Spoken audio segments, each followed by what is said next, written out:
हमर ससुरा जात हई। एको पल के दूरी न हई, छोरी के जान हमर ससुरा जात। मोबाइल हिया हम चार्जर हई, हम चार्जर हई।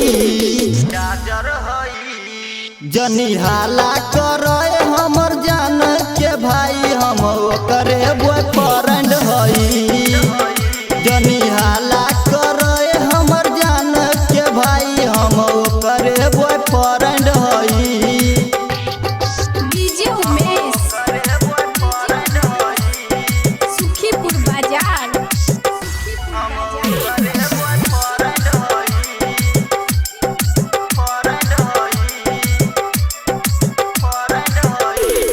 मिले खातिर हम आईनी, घरवा में हम पिटैनी। आँख दिखावे ला सरवा, एको गो पूरी ना खैनी।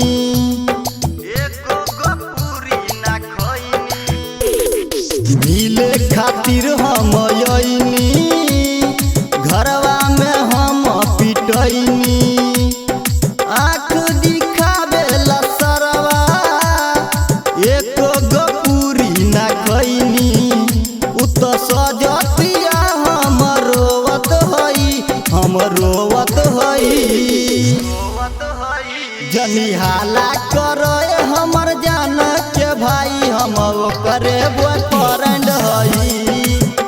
जनी हाला करे हमर जान के भाई, हम ओकरे बॉयफ्रेंड हई। डीजे उमेश सुखीपुर बाजार।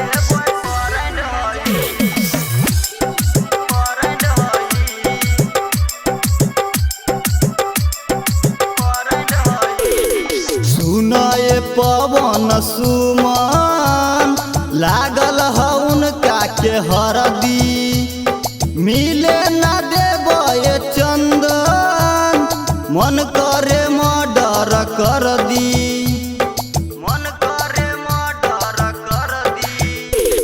सुनाए पवन सुमन, लागल है उनका के हरदी। मिले न देबे चंदन, मन करे मर्डर कर दी।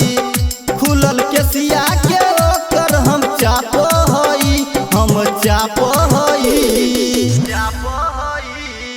जनी हाला करे हमर जान के भाई, हम ओकरे बॉयफ्रेंड